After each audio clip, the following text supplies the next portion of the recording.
नमस्कार, स्वागत है आपका हमारे इस खास प्रोग्राम देव बूटी में। मैं हूं आपके साथ हर्ष भारद्वाज। आज की आधुनिक दुनिया में रोजमर्रा जिंदगी की जितनी बड़ी चुनौती है, उससे भी बड़ी चुनौती है स्वस्थ रहना। नए जमाने के खान पान, रहन सहन और भागदौड़ के बीच खराब होती लाइफस्टाइल के चलते कई सारे असाध्य रोग तेजी से पनप रहे हैं। ऐसे में लोग जब बीमार होते हैं तो उन्हें एलोपैथिक इलाज से लेकर दुनिया की सबसे पुरातन चिकित्सा पद्धति आयुर्वेद की सलाह दी जाती है। ये तो आपने अक्सर भी देखा होगा। हालांकि आज के ज़माने में किस बीमारी में वैदिक औषधीय ज्ञान और किस बीमारी में आधुनिक चिकित्सा विज्ञान कारगर है, इससे लेकर तमाम तरह के भ्रम फैलाए जाते हैं। ये तस्वीर भी कहीं ना कहीं आपको नजर आती रही होगी। इसी भ्रम को दूर करने के लिए आज हम आपके लिए लेकर हाजिर हैं एक खास प्रोग्राम देव बूटी। देव बूटी यानी भारत की तकरीबन 5000 साल पुरानी चिकित्सा पद्धति। देवताओं से लेकर ऋषि मुनियों और आज के जमाने में जड़ी बूटियों के जानकारों तक इलाज की सदियों पुरानी इस विद्या के भी कई रूप हैं। ये बात भी सही है कि आयुर्वेद को लेकर कई तरह के भ्रम फैलाए जाते रहे हैं, जैसे छोटे बड़े रोगों में आयुर्वेद कितना असरदार है, आयुर्वेद और एलोपैथ के बीच अक्सर विवाद क्यों छिड़ जाता है, क्या आयुर्वेद में इमरजेंसी इलाज का अभाव है, आधुनिक मेडिकल साइंस के बिना सिर्फ आयुर्वेद पर निर्भरता गलत तो नहीं, आयुर्वेद का इलाज इतना लंबा क्यों चलता है। ये ऐसी बातें हैं जो अक्सर आयुर्वेद को लेकर हीन भावना रखने वालों के मुंह से सुनाई देती हैं। लेकिन क्या जड़ी बूटियों वाली इस प्राकृतिक चिकित्सा पद्धति को लेकर कही जाने वाली बातें सही हैं? क्या वाकई बूटियों की खुराक को लेकर फैलाए जाने वाले भ्रम पर खबरदार रहने की जरूरत है? क्या असाध्य रोगों के लिए इलाज की देव पद्धति पर निर्भर रहना लाभदायक है? कई बार जानकारी के अभाव में लोग गलतियां कर बैठते हैं। आयुर्वेद और एलोपैथ के चुनाव को लेकर कई तरह की नासमझी हो जाती है। इसी नासमझी को दूर करने के लिए हम उन लोगों को आपके बीच लेकर आएंगे जिन्हें आयुर्वेद का गूढ़ ज्ञान है। इस कार्यक्रम में एक्सपर्ट्स ही बताएंगे कि कौन से मर्ज में कौन सी चिकित्सा पद्धति कारगर है। इसके साथ ही आयुर्वेद को लेकर लोगों में फैले भ्रम को भी दूर करेंगे।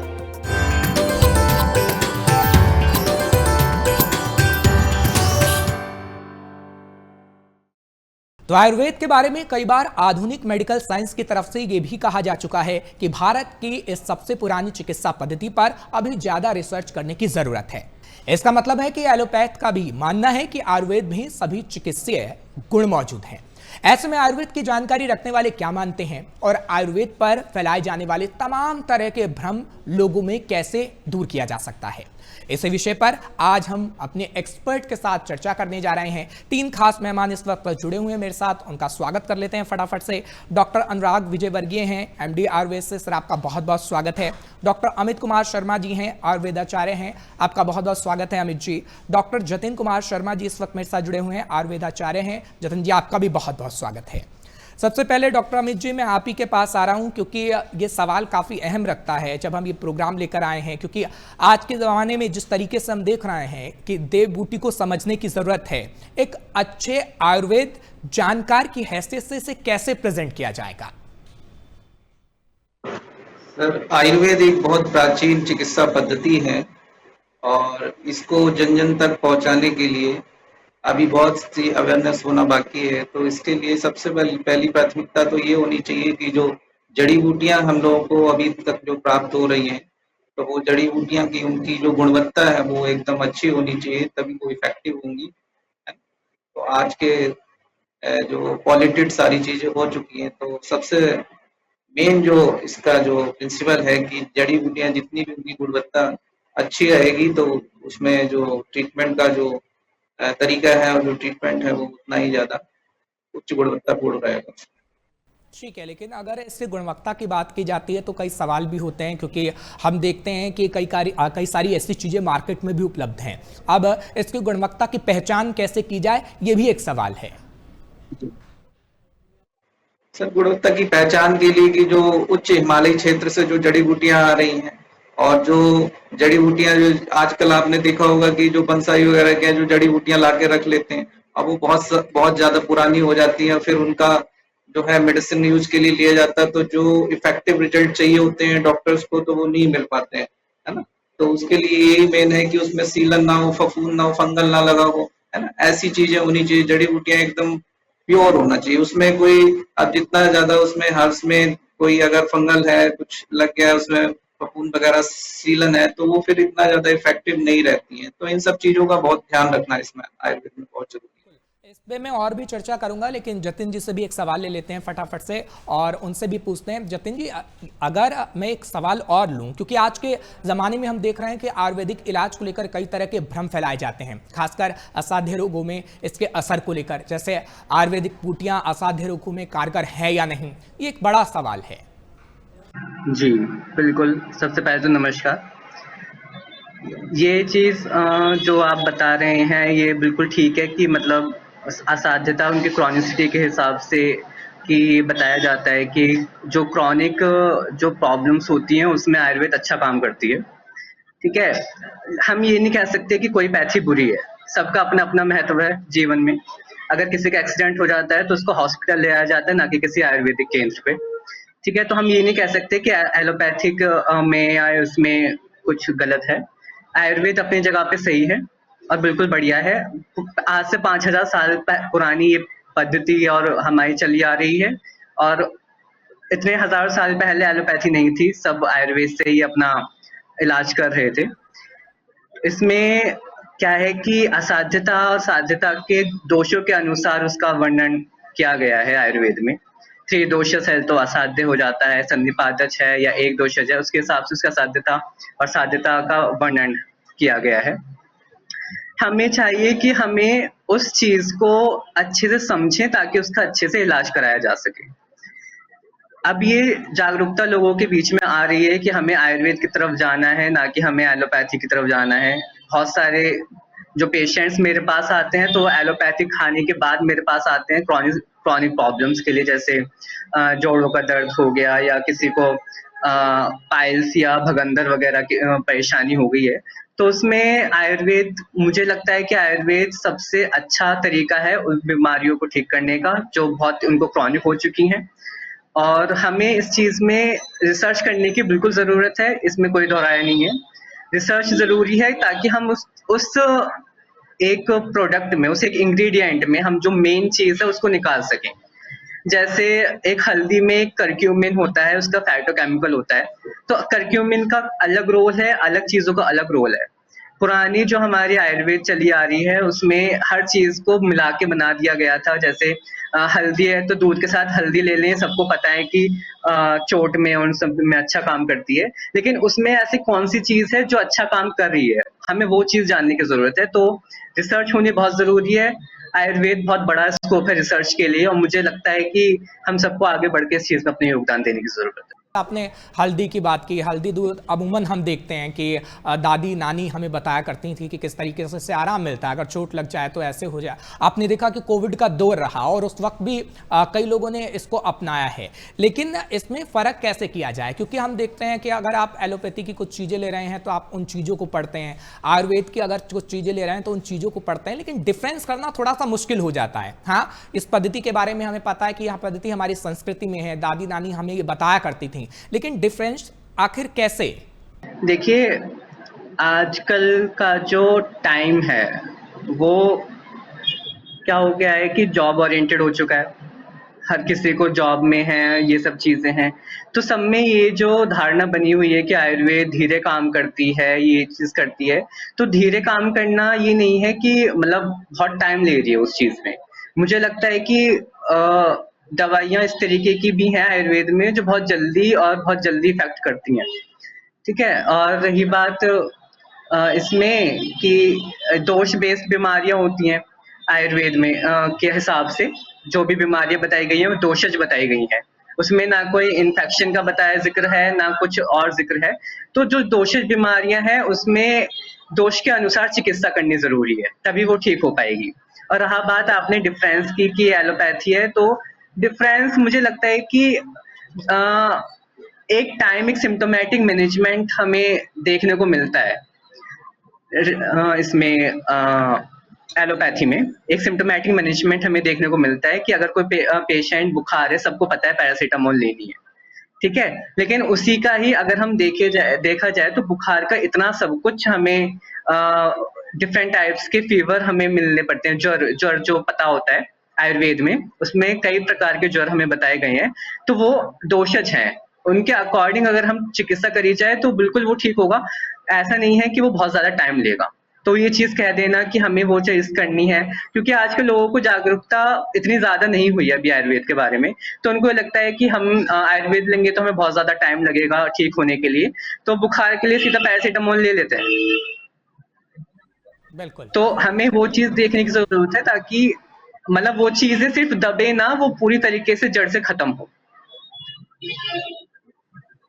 यानी यानी आयुर्वेद को समझने के लिए आपको कहीं ना कहीं थोड़ा समय देना पड़ेगा, और जब आयुर्वेद को आप समझेंगे तो आप ये अच्छे तरीके से इससे वाकिफ हो पाएंगे कि हाँ, आयुर्वेद उन चीज़ों को भी संभव कर सकता है जो असंभव होती हैं। कहीं ना कहीं आप यही कहने की कोशिश करें। ठीक है डॉक्टर अमित जी, मैं आपके पास आ रहा हूँ क्योंकि सवाल अभी और भी हैं, और हम अपने दर्शकों को जब ये सवाल लेकर आए हैं तो सारी कन्फ्यूज़न कहीं ना कहीं दूर कर देना चाहते हैं। अक्सर देखा जाता है कि आयुर्वेदिक इलाज के लिए लोगों को थोड़ी सी हीन भावना रहती है, जैसे कोई गंभीर रोगी सिर्फ आयुर्वेदिक इलाज पर ही निर्भर है तो आम लोग ही उसे अलग अलग सलाह देने लगते हैं। एक एग्जांपल भी आपको बताता हूं, अगर किसी को फंगस हो गया है, अगर कोई बड़ा बुजुर्ग उस पर कुछ आयुर्वेदिक इलाज कर रहा है तो वो सीधे कहता है कि आप एलोपैथिक इलाज लीजिए। कहीं ना कहीं हीन भावना थोड़ी सी रहती है, इसके लिए आखिर क्या किया जाए? सबसे पहले तो पेशेंट अगर हमारे पास आता है तो अगर हम पेशेंट की काउंसलिंग वगैरह ठीक से करते हैं और उसे ये विश्वास दिला दें कि आयुर्वेद में उसका रोग ये ठीक हो जाएगा, तो मैं नहीं समझता कि वो एलोपैथी को आयुर्वेद रखेगा। क्योंकि जनरली जो पेशेंट आते हैं आयुर्वेद में, वो एलोपैथिक ट्रीटमेंट कराने के बाद जब वहां पे रिस्पॉन्स नहीं मिलता है, तो जब सब जगह से हार जाते हैं, तो क्रॉनिक डिजीज में जब पेशेंट आते हैं आयुर्वेद में, तो आयुर्वेद में अगर डॉक्टर पेशेंट को ये सोल्यूशन दे दें और ये अच्छे से काउंसलिंग कर दें कि आयुर्वेद से बेटर ट्रीटमेंट कोई हो ही नहीं सकता, तो मेरा ये मानना है अगर आयुर्वेद का सही जानकार और सही चिकित्सक है, काउंसलिंग के साथ साथ ट्रीटमेंट भी दे दिया जाए, तो बेटर से बेटर रिजल्ट उसके आ सकते हैं। एलोपैथी से कहीं ज्यादा इफेक्टिव आयुर्वेद है कि बीमारियों में एलोपैथी काम नहीं करता, सिम्टोमेटिक ट्रीटमेंट देते हैं। लेकिन आयुर्वेद में जो ट्रीटमेंट है, हम लोग सिम्टोमेटिक ट्रीटमेंट ना देके हम लोग सिस्टम को ठीक करते हैं। बीमारी जिस कारण से हुई है, कारण का निवारण करना है, बीमारी को दबाना नहीं। ठीक है, लेकिन थोड़ा सा संशय भी रहता है ना, क्योंकि हम देखें कि एलोपैथी में अगर आपने कोई दवाई खाई है तो उसका असर कहीं ना कहीं होने लगता है, और आयुर्वेद चीज़ों में हम देखते हैं कि किसी चीज़ को अगर आपने ठीक करने की कोशिश की है तो उसमें थोड़ा लंबा समय भी लग सकता है, लेकिन हाँ, वो जड़ से खत्म हो जाती है। इसमें थोड़ा संशय है। अच्छा सर, यही है कि जैसे कि अब किसी को कोई एलर्जी पेशेंट हमारे पास आता है, स्किन डिजीज है, कोई उसको इचिंग वगैरह होती है, तो जनरली पेशेंट क्या करते हैं कि भाई सिट्राजिन ले लिया और तुरंत उसको इम्प्रूवमेंट आ गया एलोपैथी से।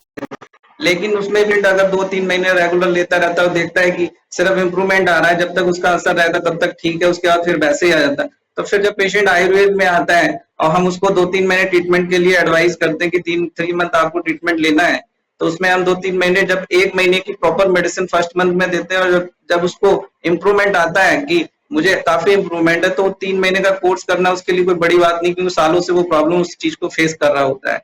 तो मेन जो है कि हमें ट्रीटमेंट की जो क्वालिटी है और ट्रीटमेंट है वो बेटर देना है, और पेशेंट को काउंसलिंग भी बहुत अच्छे से देना है। क्योंकि एलोपैथिक में यही मान्यता है कि तुरंत ठीक होता है, लेकिन तुरंत ठीक नहीं होता, पेशेंट उस बीमारी को दबा दिया जाता है। आयुर्वेद में ही बीमारी प्रॉपर ठीक होती है, क्योर होती है। चलिए ठीक है। अब जतिन जी, अब मैं आपके पास आता हूं, क्योंकि कहा जा रहा है कि आयुर्वेद से प्रॉपर बीमारी ठीक होती है, वो एलोपैथी की तरह उसे दबाती नहीं है, ये अमित जी का कहना है। लेकिन जतिन जी, एक सवाल मेरा ये खास तौर पर रहेगा, क्योंकि ये बड़ा सवाल है एक्चुअली, कि क्या आयुर्वेदिक चिकित्सा पद्धति में इमरजेंसी का भी इलाज संभव है? मान लीजिए आधी रात को किसी की अचानक से तबीयत बिगड़ जाती है, तत्काल राहत देने के लिए आयुर्वेद के पास क्या ऐसा कोई उपाय है? अमित जी ने बिल्कुल ठीक कहा।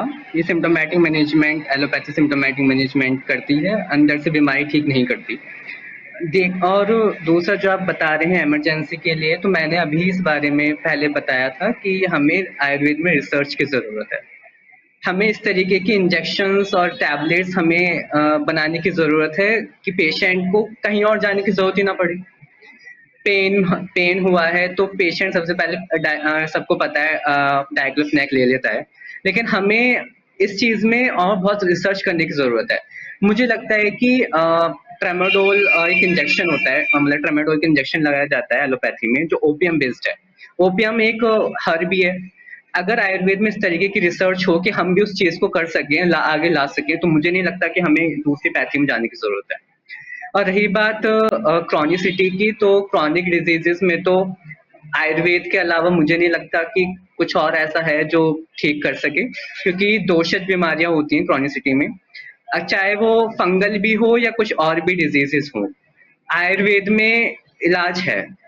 और मुझे लगता है कि जो मेरा एक्सपीरियंस है अभी तक, उसमें फंगल इन्फेक्शंस में चाहे रिंगवर्म हो या कोई और भी डिजीज इस तरीके की है, तो उसमें मैं आयुर्वेद, प्योर आयुर्वेद प्रैक्टिस करता हूँ, तो उसमें बहुत अच्छा रिजल्ट मुझे एक दिन में ही मिल जाता है।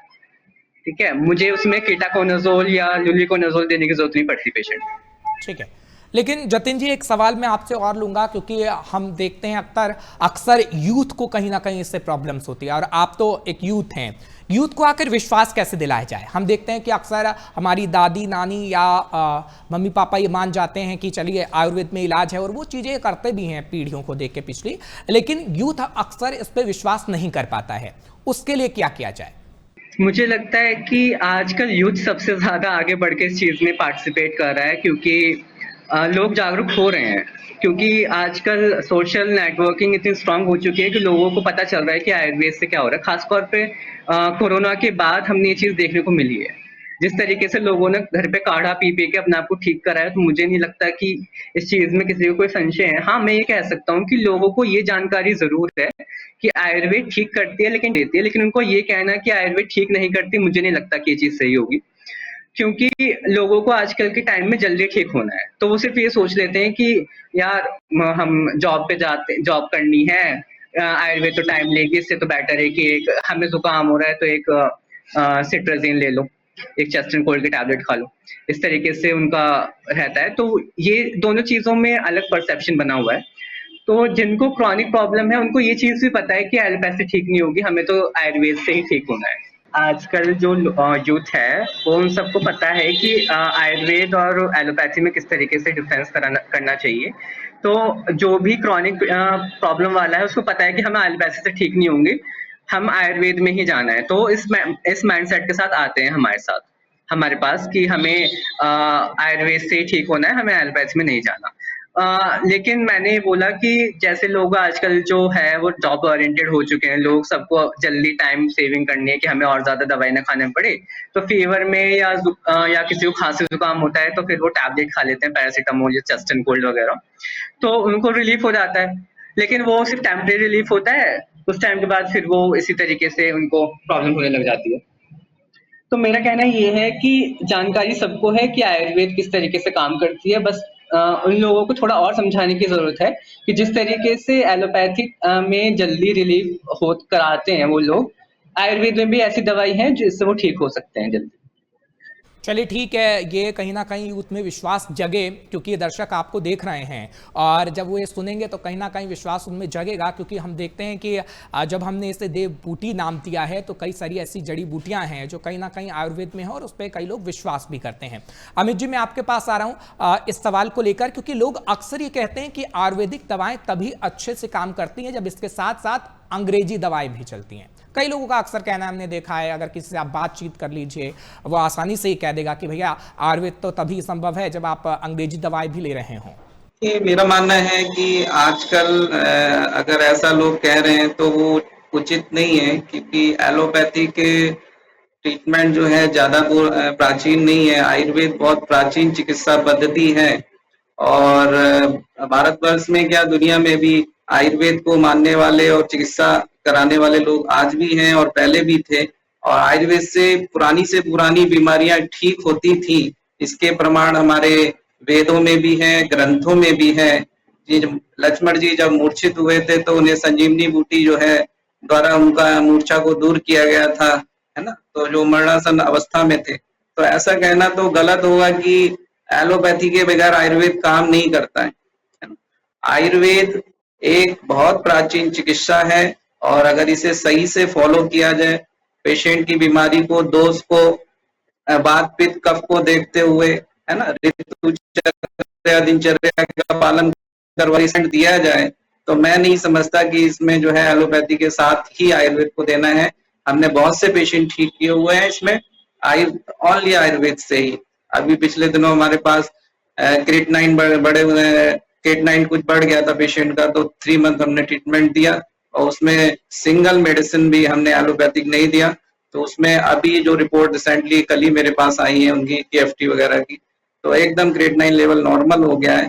तो ऐसा कहना तो गलत है कि एलोपैथी के अलावा एलोपैथी के साथ ही आयुर्वेद सपोर्टिंग में दे सकते हैं।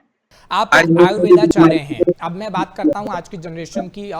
हम देख रहे हैं सोशल मीडिया का ज़माना है। अभी जतिन जी भी बात कर रहे थे कि सोशल मीडिया का ज़माना है और लोग समझते हैं कि आयुर्वेदा आखिर है क्या। अब हम देखेंगे कि अगर कोई हमें बीमारी है, कोई इलाज की ज़रूरत है, अगर कोई एलोपैथी इलाज नहीं लेना चाहता तो आयुर्वेद को समझने के लिए वो सबसे पहले सोशल मीडिया पर जाता है। अब सोशल मीडिया पर कोई अच्छी चीज़ भी है, कोई बेकार चीज़ भी है। अब अगर हम बता रहे हैं आयुर्वेद को लेकर तो हमारे साथ एक्सपर्ट हैं, आप लोग बता रहे हैं, एक आधार पर हम बातचीत कर रहे हैं। लेकिन सोशल मीडिया पर कई ऐसी चीज़ें भी होती हैं जो नुकसानदायक हो सकती हैं लोगों के लिए।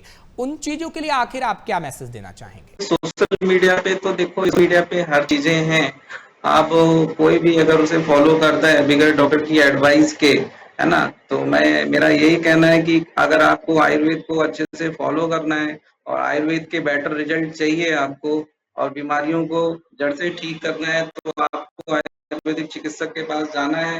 परामर्श लेने के बाद ही आप आगे बढ़ें। अपने हिसाब से सोशल मीडिया, यूट्यूब वगैरह पे आप एकदम से कोई मेडिसिन देख के ना लें, तो उससे क्या होगा कि आपको बीमारी के बारे में ये नहीं पता कि कौन सी मेडिसिन आपको सूट करेगी और कौन सी मेडिसिन इसमें इफेक्टिव है और आपका कौन सा दोष बढ़ा हुआ है, उसके हिसाब से क्या मेडिसिन है। तो वो एक आयुर्वेदिक चिकित्सक ही समझ सकता है उसके हिसाब से, जो वो आपको कंसल्ट करें, है ना, जो प्रिस्क्राइब करें, जो मेडिसिन आपके लिए बताएं और जो ट्रीटमेंट आपको दें। डाइट के साथ, आयुर्वेद के साथ आहार की भी चर्चा है, तो आयुर्वेद बेसी नहीं, इसमें आपको डाइट को भी फॉलो कराना है, आपकी दिनचर्या भी अच्छी होनी चाहिए और आपकी आहार भी आपका उचित होना चाहिए रोग के अनुसार। तो ऐसा बिल्कुल है कि आप आयुर्वेद चिकित्सक के बगैर तो बिल्कुल भी आप कोई ट्रीटमेंट ना लें। क्योंकि अगर यही आप मैसेज हम लेते अपने हो दर्शकों को तो देना चाहते हैं कि अगर आप आयुर्वेद चीज़ों का भी इस्तेमाल कराएं तो आयुर्वेदाचार्य का कहीं ना कहीं आप सलाह जरूर लीजिए और उसके बाद ही किसी चीज़ का इस्तेमाल करिए। ऐसे कोई भी चीज़ इस्तेमाल करना आपके लिए कहीं ना कहीं घातक हो सकता है। जतिन जी, मैं आपके पास आ रहा हूँ क्योंकि ये सवाल भी अहम है, क्योंकि कहा जा रहा है कि आयुर्वेद में सब चीज़ का इलाज है, लेकिन ये सबसे बड़ा सवाल है कि क्या कैंसर जैसी बीमारी सिर्फ आयुर्वेद के सहारे ही ठीक की जा सकती है? ऐसा भी हो सकता है क्योंकि आज के दौर में बहुत सारे दावे हैं, बहुत सारे भ्रम भी मौजूद हैं। खासतौर पर अलग अलग धर्मों के जानकार इसे ठीक करने के नुस्खे लिए घूम रहे हैं। तो ऐसे में क्या कहा जाए? बिल्कुल, ये सही बात है कि कैंसर का ट्रीटमेंट भी आयुर्वेद में होते हैं और बहुत से लोग इसको करते भी हैं और सफल ट्रीटमेंट मैंने देखे हैं। तो ये मैं नहीं कहूँगा कि कैंसर का इलाज आयुर्वेद में नहीं है। दूसरा ये कि जब हम आयुर्वेद पढ़ते हैं तो उसमें अर्बुद के बारे में हमें बताया जाता है, जो ट्यूमर को जिससे कोरिलेट कर सकते हैं हम, तो वो कैंसरस कंडीशन ही होती है। मैं कहना चाहूँगा कि हर बीमारी का इलाज है, क्योंकि कोई ना कोई बीमारी किसी ना किसी कारण से हो रही है और अगर हम उस चीज़ को हम जान पाएँ कि क्यों हो रही है तो हम उसका इलाज कर सकते हैं। तो कैंसर का इलाज करने वाले भी बहुत हैं जो सिर्फ आयुर्वेद से ही इलाज कर रहे हैं। और मुझे लगता है कि लोगों को इस बारे में और जानने की ज़रूरत है कि कैंसर का इलाज भी आयुर्वेद में होता है, क्योंकि मैंने ऐसे केसेस भी देखे हैं जिसमें अब मेरे मतलब नोन हैं जो कर रहे हैं इस चीज़ को, कैंसर का ट्रीटमेंट दे रहे हैं और बहुत से लोग एड्स का या जो सेक्सुअली ट्रांसमिटेड डिजीजेज होती हैं उनका भी ट्रीटमेंट दे रहे हैं, जिसमें एड्स को ये बता दिया जाता है कि ये ठीक नहीं हो सकता, उसको उससे भी लोग ठीक हुए हैं। तो ये चीज़ तो मैं नहीं कहूँगा कि इलाज नहीं है, इलाज बिल्कुल है। बस ये है कि हमें जागरूक होने की ज़रूरत है कि हम किस तरफ जाना है। जतिन जी, एक सवाल और यहाँ पे मैं लूंगा, हालांकि और भी बीमारी का मैं जिक्र करूंगा डॉक्टर अमित से, लेकिन आपसे ये सवाल भी लूंगा क्योंकि हम देख रहे हैं कि अगर आयुर्वेद पर लोगों का भरोसा हो गया है अभी इस समय में, तो काफ़ी चीज़ें ऐसी होती हैं या तो वो मिलती नहीं हैं और मिलती हैं तो इतने की मिलती हैं कि लोगों के लिए वो लेना मुश्किल हो जाता है आयुर्वेद में। इसको लेकर खासतौर पर आप क्या कहेंगे, क्योंकि अभी जो लोग हैं आयुर्वेद पर भरोसा भी करने लगे हैं और वो चीज़ें ढूंढने भी लगे हैं जो कहीं ना कहीं उन्हें पता नहीं थी? देखिए, गुणवत्ता का होना किसी भी चीज़ में सबसे अहम है मुझे लगता है, क्योंकि आजकल जो मार्केट में प्रोडक्ट्स मिल रहे हैं मुझे नहीं पता वो कितने एडल्ट्रेटेड हैं, ठीक है, पहले तो जो वैद्य थे वो खुद ही बनाते थे सब चीजें और उसका इलाज करते थे। आज तो हमें ये नहीं पता कि जो हींग या हल्दी हमें मार्केट में मिलती है उसमें कितना अडल्ट्रेशन है। तो गुणवत्ता होनी सबसे ज्यादा जरूरी है और मुझे लगता है कि मतलब हमें पढ़ाया जाता है कि जो उत्तर हिमालय की तरफ जो औषधियां होती हैं वो सर्वोत्तम बताई गई हैं, उनमें गुणवत्ता सबसे ज्यादा है। तो उन औषधियों को किस तरीके से इकट्ठा किया जाना चाहिए, किस तरीके से उनको बचा के रखना चाहिए, इन सब का एक पूरा तरीका जो ट्रेडिशनली हमें बताया गया है वो उपलब्ध है। तो अगर हम उस तरीके से चलें और चीजों को रखें तो मुझे लगता है कि वो बहुत अच्छा जो आजकल की दवाइयाँ सिर्फ 60-70% काम कर पा रही हैं, हो सकता है कि कल वो अगर उस तरीके से हम उसको इस्तेमाल करें तो हो सकता है कि वो 90% तक भी काम करे। तो हमें इस चीज को भी ध्यान में रखना चाहिए और जरूरी ये है कि जितने भी हर्ब्स और ये सब चीजें हमें मिलती हैं उन चीज को हमें प्रिजर्व करने की जरूरत है। ठीक है, हमारे दर्शक इसे ज़्यादा ध्यान रख पाएंगे हम उम्मीद करते हैं। लेकिन डॉक्टर अमित, मैं आपके पास आ रहा हूं क्योंकि इस सवाल को लेना भी ज़रूरी है। अभी हम कैंसर का जिक्र कर रहे थे, लेकिन आपसे मैं सवाल लूंगा, क्या chronic kidney disease, heart disease या न्यूरोलॉजिकल डिजीज़ में आयुर्वेद में पुख्ता इलाज है? ऐसा संभव है? सर, इसमें मैं यही कहना चाहूँगा कि क्रॉनिक किडनी डिजीज़ या फिर कोई क्रॉनिक डिजीज़ होती है तो उसमें होता क्या है कि अगर पेशेंट समय रहते आयुर्वेद में अगर पहली स्टेज में, फर्स्ट या सेकंड स्टेज में आ जाता है, तो मैं ऐसा कोई भी कारण नहीं जानता कि मतलब उसका इलाज ना किया जा सके, उसका इलाज हो सकता है। और रही बात अगर कैंसर की, कैंसर में भी ये देखा गया फर्स्ट और सेकंड स्टेज में अगर पेशेंट विदाउट कीमोथेरेपी आयुर्वेद में ट्रीटमेंट के लिए आता है, तो वो मैं ये श्योरिटी के साथ कह सकता हूँ कि आयुर्वेद में बहुत बड़ा चैप्टर है कर्कट अर्बुद का। और कैंसर आज के टाइम में एक बहुत जटिल समस्या है। अगर आयुर्वेद में इसमें रिसर्चेस की जाएं और अच्छे से और भी ज्यादा किया जाए तो कैंसर जैसी महामारी को आयुर्वेद के द्वारा 101% ठीक किया जा सकता है। बस इसमें रिसर्च की जरूरत है और इसमें पेशेंट समय रहते आयुर्वेद में इलाज के लिए आए, क्योंकि आयुर्वेद में जनरली पेशेंट जब ही आता है जब उसे हर तरफ से निराशा मिलती है और सबसे पहले एलोपैथ में जाने के बाद और चारों तरफ घूमने के बाद जब आयुर्वेद में आता है तो फिर उसकी बीमारी बहुत बढ़ चुकी होती है। तो थर्ड स्टेज में या आप दोनों ही एक्सपर्ट ये कह रहे हैं कि आयुर्वेद पर भरोसा करिए, लेकिन आयुर्वेदाचार्य से सलाह जरूर लीजिए और जब आप सलाह लेंगे तो इलाज कहीं ना कहीं संभव जरूर है।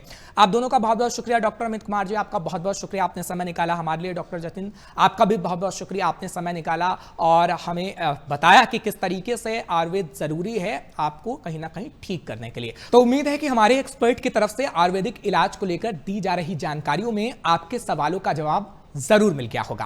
हालांकि अभी भी आयुर्वेद से जुड़ी कोई जानकारी हो आपके पास या सवाल हो तो हमें कमेंट बॉक्स में जरूर बताइएगा। तो देव बूटी के इस खास प्रोग्राम में बस इतना ही। अगले हफ्ते आपके सामने फिर हाजिर होंगे और नए विषय के साथ हाजिर होंगे ताकि आप आयुर्वेद को समझ सकें। आप देखते रहिए हमारा खास प्रोग्राम देव बूटी।